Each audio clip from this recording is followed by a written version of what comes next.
Hello dear student, welcome back to RM Shiksha Sansthan. ठीक है दोस्तों, तो जैसा कि हमारी पिछली दो वीडियो में अपन रासायनिक समीकरण और रासायनिक अभिक्रिया के बारे में डिस्कस कर रहे थे। कक्षा 10वीं का बैच जो है हमारा निःशुल्क चल रहा है दोस्तों। ठीक है, आप सभी से निवेदन है कि ज़्यादा से ज़्यादा मात्रा में हमारा चैनल सब्सक्राइब करें अगर आपको रियली में अच्छा लगता है तो। ठीक, तो पिछले अध्याय में अपन ने रासायनिक अभिक्रिया पढ़ी, रासायनिक अभिक्रिया के गुणधर्म पढ़े, और आज की इस क्लास में अपन दोस्तों पढ़ने वाले हैं रासायनिक समीकरण। क्या पढ़ेंगे दोस्तों, क्योंकि इस चैप्टर का नाम ही क्या है, रासायनिक अभिक्रिया और समीकरण।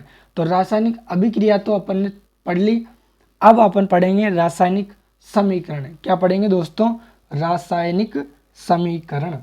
तो हेडिंग लगा दीजिए आप मेरे साथ के साथ। अगर आप नोट्स बनाना चाहते हैं तो फ्री ऑफ कॉस्ट नोट्स, बिल्कुल जैसा कि आपको कोचिंग में मिलते हैं वही चीज़ आपको यहाँ पे फ्री ऑफ कॉस्ट में मिल रही है। तो मेरे साथ में आप नोट डाउन कर सकते हैं। रासायनिक समीकरण, रासायनिक समीकरण क्या है दोस्तों, रासायनिक समीकरण। अब रासायनिक समीकरण अपन कहते किसको हैं। आप सभी ने अभिक्रिया पढ़ी थी पहले, जब अपन ने फर्स्ट लेक्चर पढ़ा था या सेकंड लेक्चर जब अपन पढ़ा था तो उसमें अपन रासायनिक अभिक्रिया पढ़ रहे थे। वो थी केवल और केवल रासायनिक अभिक्रियाएं। जैसे मान लीजिए आपने क्या किया, चूना लेके आए आप, चूने में क्या मिला दिया आपने, पानी मिला दिया। चूना का जो भी पात्र था वो गर्म हुआ और वो बन गया चूने का पानी।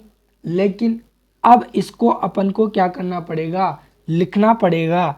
यानी कि उसके जो सूत्र हैं, उनके जो सूत्र हैं कि भाई चूने का सूत्र क्या होता है, तो उन सूत्रों और प्रतीकों के रूप में जब अपन उस रासायनिक अभिक्रिया को लिखते हैं तो उसी को अपन क्या कहते हैं दोस्तों, रासायनिक समीकरण कहते हैं। मतलब रासायनिक समीकरण, रासायनिक समीकरण क्या होगी दोस्तों, कि रासायनिक अभिक्रिया को, किसको, रासायनिक अभिक्रिया को, रासायनिक अभिक्रिया को किसके रूप में लिखना, प्रतीकों के रूप में लिखना, प्रतीकों के रूप में, प्रतीकों के रूप में या अणुसूत्रों के रूप में लिखना, अणुसूत्रों के रूप में लिखना ही क्या कहलाता है दोस्तों, रासायनिक समीकरण कहलाता है। ठीक है, जैसे मान लीजिए नॉर्मल भाषा में अगर अपन बात करें कि आप एक HCl का अम्ल लेके आए। अब HCl के अम्ल में आपने क्या मिला दिया, HCl के अम्ल में आपने मिला दिया सोडियम हाइड्रोक्साइड मिला दिया, और क्या बन गया, नमक बन गया। तो इसकी अभिक्रिया आप लिखिए। तो कैसे लिखेंगे, तो उसी को अपन, उसका जो सूत्र है भाई HCl का सूत्र क्या होगा वो लिखेंगे पहले तो, फिर सोडियम हाइड्रोक्साइड का सूत्र क्या होगा वो लिखेंगे अपन, और फिर उन दोनों के बाद में जो उत्पाद बनेगा वो उत्पाद अपन लिखेंगे। यानी कि यहाँ पर अपन को एक तो क्रिया कारक की जरूरत पड़ेगी और उत्पाद की जरूरत पड़ेगी, क्योंकि क्रिया कारक ही तो क्रिया करके क्या बनाएंगे, उत्पाद बनाएंगे। जैसे अभी मैंने लिखा यहाँ पर, जैसे मान लीजिए हमारे पास में, अभी मैंने एग्जाम्पल दिया था उसी का अपन लेते हैं कि ये हमारे पास में क्या है, HCl अम्ल। अब HCl अम्ल की जब अभिक्रिया अपन किससे करवाते हैं, NaOH यानी कि सोडियम हाइड्रोक्साइड के साथ में अपन अभिक्रिया कराते हैं। तो ये दोनों तो क्या हो गए, क्रिया करने वाले, और क्रिया करने वाले या अभिक्रिया में भाग लेने वाले पदार्थों को अपन क्या बोलते हैं, क्रिया कारक कहते हैं। तो ये दोनों तो क्या हो गए, क्रिया कारक हो गए। अब जब ये अभिक्रिया होगी तो उसके बाद में क्या बनेगा, उत्पाद बनेगा। और वो उत्पाद क्या बनेगा, वो उत्पाद बनेगा एक तो NaCl अम्ल बन जाएगा। ये देखिए यहाँ से इस तरीके से ये दोनों आपस में क्या कर लेंगे, क्रिया कर लेंगे, NaCl बन जाएगा और क्या बन जाएगा, H2O, एक H ये रहा एक H ये रहा और एक ऑक्सीजन ये रही H2O, ठीक है। तो क्या बन जाएगा, H2O बन जाएगा, ठीक है। अब सर इनके अणुसूत्र हमें तो ध्यान ही नहीं है, तो ये अणुसूत्र जो है आपने कक्षा 9वीं में पढ़े होंगे। जैसे मान लीजिए ये हमारे पास में क्या है, सोडियम, क्या है, सोडियम, और ये हमारे पास में क्या है, क्लोरीन। ये तो इसको बोलते हैं अपन सोडियम और इसको अपन बोलते हैं क्लोरीन। क्या बोलते हैं, सोडियम और ये है क्लोरीन। अब इसकी जो संयोजकता होती है वो क्या होती है, +1, और इसकी संयोजकता कितनी होती है, -1, ठीक है। +1 और -1 जो है इसकी संयोजकता होती है। अब ये जो संयोजकता है ना, ये आपस में एक दूसरे के ऊपर चली जाती है, तो क्या बन जाता है, इसका अणुसूत्र बन जाता है NaCl, यानी कि दोनों के ऊपर प्लस और माइनस आवेश है, तो ये एक दूसरे के आवेश को क्या कर देंगे, ख़त्म कर देंगे। ऐसा आपने, आशा करता हूँ कि इतना तो आपने वहाँ पर कक्षा 9वीं में पढ़ा ही होगा, ठीक है। तो अगर आप थोड़ा सा और जानना चाहते हैं तो मैं थोड़ा सा और यहाँ पर बता सकता हूँ कि जो हमारे तत्व होते हैं ना, तत्व, इनको बोलते हैं अपन तत्व। क्या बोलते हैं, ये नॉर्मल तत्व है। सबसे पहला तत्व आता है हाइड्रोजन, ठीक है। क्या आता है, हाइड्रोजन। फिर आता है आपके पास में हीलियम, हाइड्रोजन, हीलियम, यह है लिथियम, और ये हमारे पास में क्या है, बेरिलियम। बेरिलियम के बाद में आता है बोरॉन, फिर कार्बन, नाइट्रोजन, ऑक्सीजन, ठीक है, ऑक्सीजन, फ्लोरीन, फिर आता है हमारे पास में नियॉन, फिर आता है हमारे पास में नियॉन के बाद सोडियम, फिर हमारे पास में आ जाता है मैग्नीशियम। क्या आ जाता है दोस्तों, मैग्नीशियम। और इनके जो परमाणु क्रमांक हैं वो क्या होते हैं, 1, 2, 3, 4, 5, 6, 7, 8, 9, 10, 11, 12, ठीक है। मैग्नीशियम का परमाणु क्रमांक हो गया 12, और फिर 12 के बाद में आ जाएगा एल्यूमिनियम 13 पे। एल्यूमिनियम के बाद में क्या आ जाएगा दोस्तों, सिलिकॉन, फिर आ जाएगा फास्फोरस, फिर आ जाएगा सल्फर, फिर आ जाएगा क्लोरीन, फिर आ जाएगा हमारे पास में आर्गन। आर्गन के बाद में क्या आ जाएगा दोस्तों, पोटेशियम, फिर आ जाएगा दोस्तों कैल्शियम, ठीक है। तो ये कितना हो गया, 12। 12 के बाद में 13, 14, 15, 16, 17, 18, 19 और ये 20, ठीक है। तो यहाँ तक कम से कम 20 तक तो आपको याद होने ही ये चाहिए, ठीक। और इनकी संयोजकता का मतलब होता है कि वो कितने इलेक्ट्रॉन त्याग सकता है। इनका इलेक्ट्रॉनिक विन्यास जो है वो अगर अपन इस वीडियो में अगर डिस्कस करेंगे ना तो ये वीडियो काफ़ी लंबा हो जाएगा। फिलहाल अपन जितना यहाँ पर काम आएगा उतना करेंगे। और अगर आपको ये सीखना है कि सर आप तो इनका इलेक्ट्रॉनिक विन्यास निकालना भी बताओ, हमें तो ये कुछ भी नहीं आता, तो आप कमेंट बॉक्स में लिख देना, तो मैं उसके ऊपर एक अलग से डेडिकेटेड वीडियो उसके लिए बना दूंगा, ठीक है। और ये संयोजकता अगर आपको नहीं आती तो भाई सर ये संयोजकता क्या होती है उसके बारे में आप कमेंट बॉक्स में मेरे को लिख देना। आशा करता हूँ कि इतना तो आपको थोड़ा बहुत तो आता ही होगा, इतना तो आपने नॉर्मल जो है पिछली कक्षाओं में पढ़ा भी होगा, ठीक है।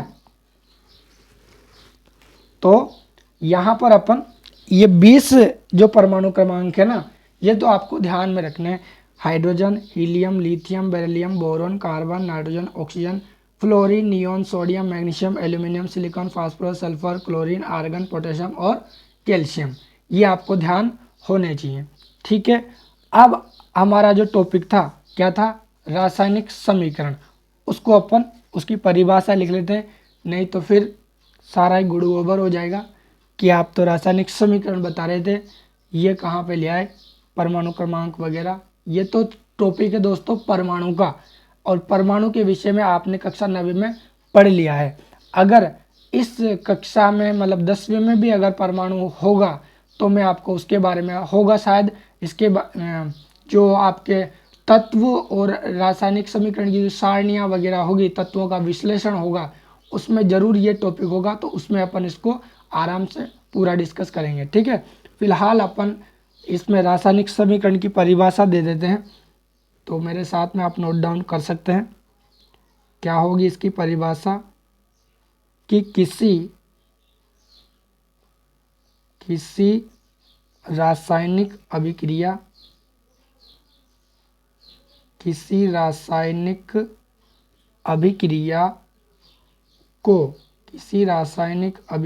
को अणुसूत्रों तथा प्रतीकों के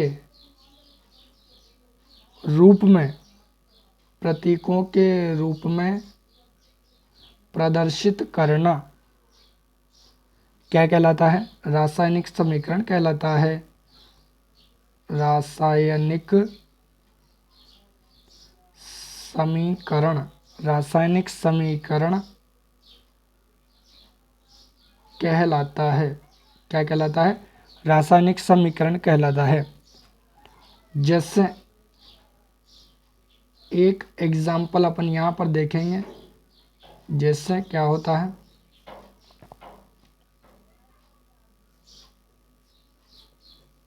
ठीक है, परिभाषा ध्यान रखना, परिभाषा आपसे पूछी जा सकती है 1-2 नंबर की कि रासायनिक समीकरण किसे कहते हैं।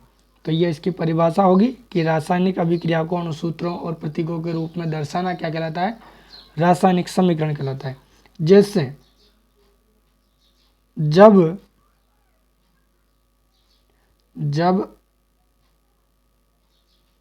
ऑक्सीजन की उपस्थिति में मैग्नीशियम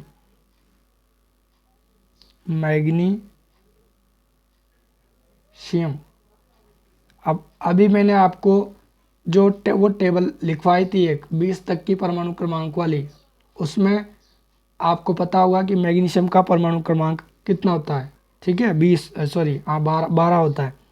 मैग्नीशियम रिबन का दहन होता है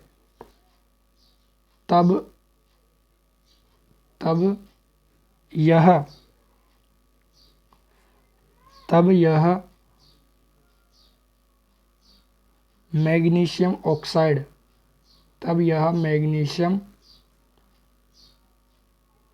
ऑक्साइड में परिवर्तित हो जाता है। किसमें परिवर्तित हो जाता है? मैग्नीशियम ऑक्साइड में परिवर्तित हो जाता है। जब ऑक्सीजन की उपस्थिति में मैग्नीशियम रिबन का दहन होता है, मतलब उसको जलाया जाता है, तब यह किस में बदल जाता है? मैग्नीशियम ऑक्साइड में परिवर्तित हो जाता है। ठीक है, इस क्रिया या इस अभिक्रिया की रासायनिक समीकरण निम्न प्रकार है।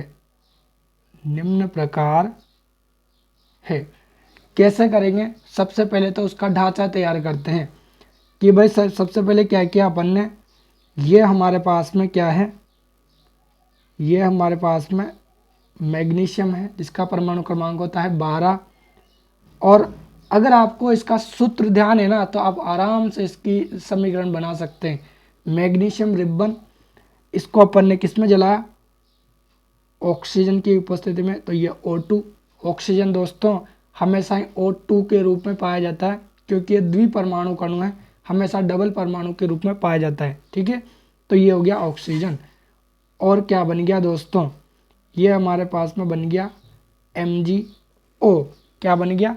MgO। ओ। अब आप सोच रहे होंगे कि ये MgO कैसे बना। ये MgO ऐसे बना क्योंकि ये जो मैग्नीशियम है और ये जो ऑक्सीजन है, ठीक है, मैग्नीशियम का जो संयोजकता होती है ना दोस्तों, मैग्नीशियम की जो संयोजकता होती है वो कितनी होती है, +2। क्या होती है, इसकी +2, और इसकी जो ऑक्सीजन है उसकी होती है -2। तो ये इस तरीके से, ये 2 तो यहाँ पे चला जाएगा और ये 2 ऐसे चला जाएगा, तो यहाँ पर बन जाएगा Mg2 और O2। इसका मतलब है ये 2 और 2 तो बराबर है, तो इसको अपन नहीं भी लिखेंगे तो भी काम हमारा चल जाएगा। तो ये बन जाएगा हमारे पास में MgO। इस तरीके से ये बैलेंस हो जाता है, ठीक है। तो ये क्या बन जाएगा, MgO बन गया। परंतु ये जो MgO बना ना, अभी ये अभिक्रिया कैसी है, असंतुलित। कैसी है, असंतुलित है ये।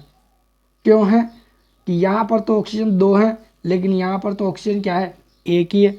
अब इसको अपन को क्या करना पड़ेगा, बैलेंस बनाना पड़ेगा कि जितने यहाँ पर है Mg और ऑक्सीजन उतने ही इधर भी होने चाहिए। तो अब अपन इसको संतुलित कर देते हैं। ये Mg प्लस ये मैंने O2 लिख दिया यहाँ पर, और ये बन गया हमारे पास में MgO। ठीक, यहाँ पर कितना है, ये 2 है, ये 2 है, तो इसको भी अगर मैं 2 बना दूं और यहाँ पर भी अगर मैं 2 लगा दूं तो यह अभिक्रिया संतुलित हो जाएगी। 2 मैग्नीशियम, यहाँ पर भी 2 मैग्नीशियम है, ये गुणा हो रहा है दोस्तों इसके साथ में, ठीक है। यहाँ पर 2 ऑक्सीजन है, यहाँ पर भी देखो ये 2 ऑक्सीजन है। ठीक, आप जानते ही हो ना, गुणा अपन ऐसे ही लिखते हैं कि आप गणित में पढ़ते हो 2xy, इसका मतलब है कि ये जो 2 है वो x के साथ में भी गुणा हो रहा है और y के भी साथ में भी गुणा हो रहा है। तो इसी प्रकार से कुछ यहाँ पर भी चलेगा, ठीक है। तो 2 Mg और 2 ऑक्सीजन, यहाँ पर 2 ऑक्सीजन और 2 Mg, इसका मतलब ये अभिक्रिया कैसी है, या ये समीकरण कैसी है, संतुलित समीकरण है, ठीक है।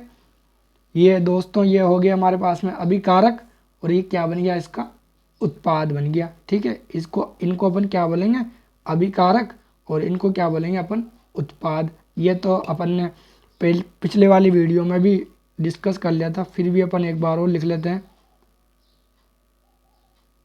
क्रियाकारक या अभिकारक, और ये बन गया हमारे पास में क्या, उत्पाद, ठीक है। क्या बन गया, ये उत्पाद बन गया। तो ये थी हमारे पास में रासायनिक समीकरण। अब रासायनिक समीकरण अपन कैसे लिखेंगे, इसके कुछ नियम होते हैं, तो वो नियम भी अपन को जानना पड़ेगा कि भाई रासायनिक समीकरण के नियम क्या क्या हैं। अगर मान लीजिए आपके ये आ जाए, लघुत्रात्मक में प्रश्न आ जाए कि रासायनिक अभिक्रिया के नियम लिखिए, या रासायनिक अभिक्रिया को किस तरह लिखा जाता है, तो उसके बारे में थोड़ा सा समझाइए, तो फिर आप क्या करोगे, तो अब आप यहाँ पर हेडिंग डालेंगे, रासायनिक समीकरण को लिखना। क्या हेडिंग डालेंगे हम, रासायनिक समीकरण लिखना, ठीक है, रासायनिक समीकरण लिखना। अब ये जो अभिक्रिया थी ना, इसी में अपन देखेंगे कि यहाँ पर क्या कुछ हो रहा है, उसी के अनुसार अपन अपने पॉइंट बनाते चल जाएंगे। देखिए, रासायनिक अभिक्रिया जब होती है ना, तो उसके बाईं तरफ, अब ये दायां बायां सर हमें ये समझ में नहीं आता दायां और बायां क्या होता है। तो देखिए दोस्तों, जब भी आप अपनी कक्षा में बैठे हो ना, तो इस तरीके से बना लेना। ये दिख रहा है थोड़ा सा, ये इस तरीके से बना लेना। तो यहाँ पर क्या बन रहा है, बी बन रहा है, इसका मतलब ये है बायां, और यहाँ पर क्या बन रहा है ये, या मैं यहाँ पर ऐसा बता सकता हूँ कि आप जब अपने इस तरीके से बनाओगे ना, इस तरीके से करोगे, इस तरीके से बनाओगे अपनी उंगलियों को, हाथों को, ये, ठीक है। तो ये तो देखो क्या बन रहा है, ये तो बी बन रहा है, और ये क्या बन रहा है, डी बन रहा है। यानी बी का मतलब बायां और डी का मतलब हो गया दायां। या अगर आपको ये थोड़ा सा हाथ दिख नहीं रहा हो तो आप अपने हाथ को जब इस तरीके से मोड़ोगे ना तो यहाँ पर तो बन जाएगा बी और यहाँ पर बन जाएगा डी, इस तरीके से ये वाला, ठीक है। ये बी और ये डी, बी का मतलब बायां और डी का मतलब हो गया ये वाला डी यानी दायां, ये बी का मतलब बायां, ठीक। यानी कि इधर वाला पार्ट, ये वाला पार्ट, ये तो क्या कहलाएगा बायां भाग, ये कहलाएगा इसका दायां भाग। तो अब क्या करेंगे कि जब बायां भाग है, इस बायां भाग में तो क्या आ जाएंगे क्रिया कारक लिखेंगे अपन, बाईं तरफ वाले भाग में क्या लिखेंगे अपन क्रिया कारक लिखेंगे जो कि क्रिया करेंगे, और दाएं भाग में अपन क्या लिखेंगे उत्पाद लिखेंगे। क्या लिखेंगे दोस्तों उत्पाद लिखेंगे। और ये जो तीर का निशान है, ये तीर का निशान क्या बताएगा, ये तीर का निशान बताएगा कि उत्पाद बन रहा है, इस दिशा में उत्पाद बन रहा है। क्या बताएगा ये कि उत्पाद बन रहा है। दूसरा पॉइंट क्या है, दूसरा पॉइंट यह है कि अगर मान लीजिए क्रिया कारक आपके एक से ज़्यादा हैं तो उनके बीच में धन, धन का मतलब प्लस का निशान अपन लगा देंगे, ठीक है। क्रिया कारक एक से ज़्यादा बन रहे हो या उत्पाद एक से ज़्यादा बन रहे हो तो उनके बीच में ऐसे प्लस का निशान लगा देंगे, धन का निशान लगा देंगे, ठीक है दोस्तों। और तीसरा और अंतिम बिंदु है दोस्तों कि ये दोनों क्या होते हैं, ये असंतुलित होते हैं। तो लास्ट में जाकर के अपन को क्या करना पड़ता है, इनको संतुलित करना पड़ता है। मतलब इनके अणुओं की संख्या या इनके परमाणुओं की संख्या को क्या करना पड़ता है, जोड़ करके या गुणा भाग करके क्या करना पड़ता है, अपन को घटा बढ़ाकर अपन इसको संतुलित कर सकते हैं, ठीक है। तो ये संतुलित करना पड़ता है, इसको अपन रासायनिक समीकरण का संतुलितकरण पढ़ेंगे ना तो उसमें अपन इसको पढ़ेंगे, ठीक है। तो पहला पॉइंट अपन यहाँ पर लिख लेते हैं कि पहला पॉइंट क्या होगा, पहला बिंदु होगा कि रासायनिक समीकरण में, रासायनिक समीकरण में बाईं तरफ, रासायनिक समीकरण में बाईं तरफ, बाईं तरफ को अपन बोलते हैं बायां, किसे कहते हैं अपन लेफ्ट हैंड साइड, या आप गणित में भी पढ़ते हो ना LHS लेफ्ट हैंड साइड। तो बाईं तरफ क्या लिखते हैं अपन क्रिया कारक, बाईं तरफ क्रिया कारक तथा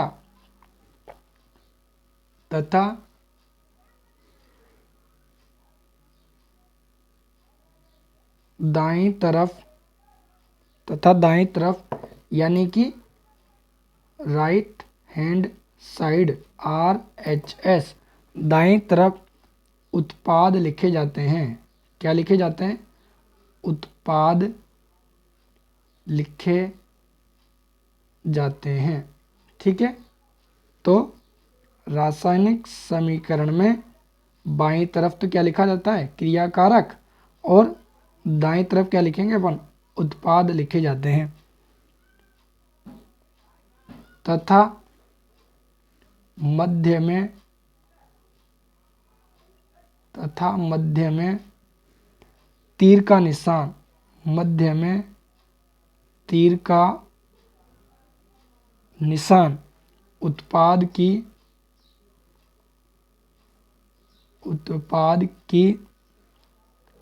तरफ इंगित करते हुए, उत्पाद की तरफ इंगित करते हुए लगाया जाता है, ठीक है। उत्पाद की तरफ इंगित करते हुए लगाया जाता है, ठीक है। ये हो गया इसका पहला पॉइंट कि रासायनिक समीकरण को अपन कैसे लिखेंगे, ठीक है। इस तरीके से ये इसका पहला पॉइंट हो जाएगा। अब दूसरा पॉइंट अपन ने पढ़ा था कि अगर एक से अधिक क्रिया कारक होंगे तो उसके बीच में क्या लगा देंगे अपन धन का चिन्ह लगा देंगे, ठीक है। अब दूसरा बिंदु अपन यहाँ पर लिख लेते हैं, दूसरा पॉइंट। दूसरा पॉइंट क्या है कि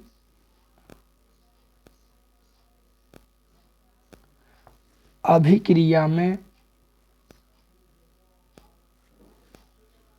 एक से अधिक, अभिक्रिया में एक से अधिक अभिकारक, एक से अधिक अभिकारक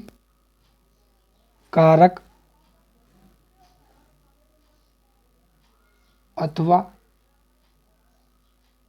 क्रियाफल, क्रियाफल का मतलब उत्पाद, क्रियाफल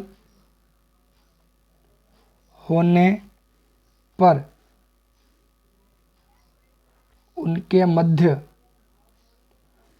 मध्य धन यानी कि प्लस का चिन्ह लगाया जाता है, प्लस का चिन्ह लगाया जाता है। जैसे अपन ने अभी समीकरण लिखी थी, ये जिंक चूर्ण वाली, जिंक प्लस H2SO4 क्या बन जाएगा यहाँ पर बन जाएगा ZnSO4 प्लस ये H2 गैस यहाँ पर निकल जाएगी। ठीक है, तो ये हो गया दोस्तों हमारे पास में दूसरा पॉइंट। अब तीसरा और अंतिम बिंदु क्या लिखेंगे अपन कि अभिकारक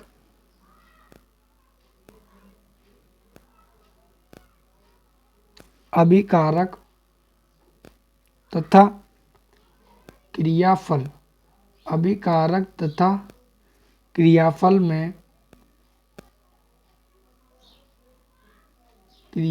में उपस्थित भिन्न भिन्न,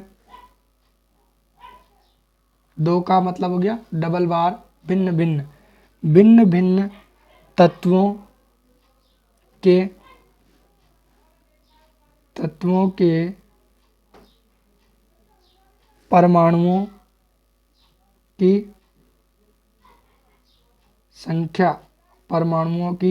संख्या, इसके अलावा अणुओं की संख्या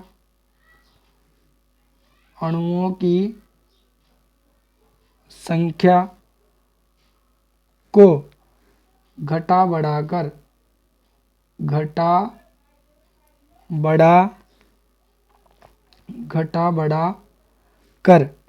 बराबर की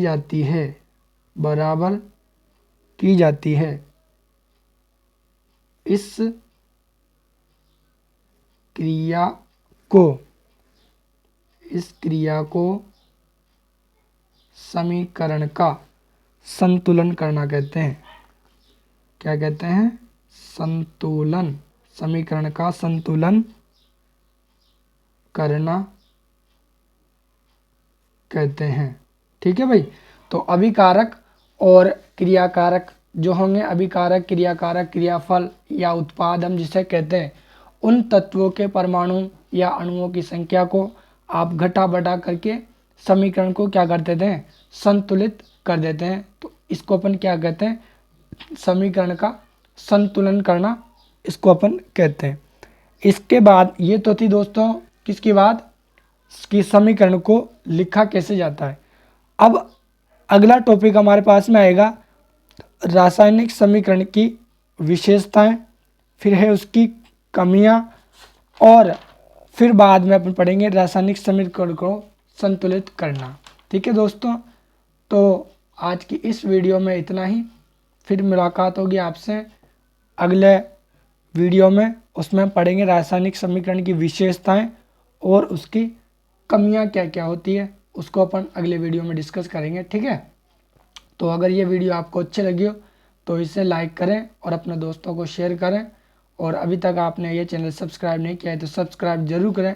इससे पहले दोस्तों 2 वीडियो जो है हमारे चैनल पर डाल दी गई है, तो आप उसको भी वॉच करें। ठीक है, क्योंकि जब आप इसके पहले वाला पढ़ोगे तभी तो आपको ये समझ में आएगा। ठीक है, तो मिलते हैं फिर अगली क्लास में, तब तक के लिए गुड बाय।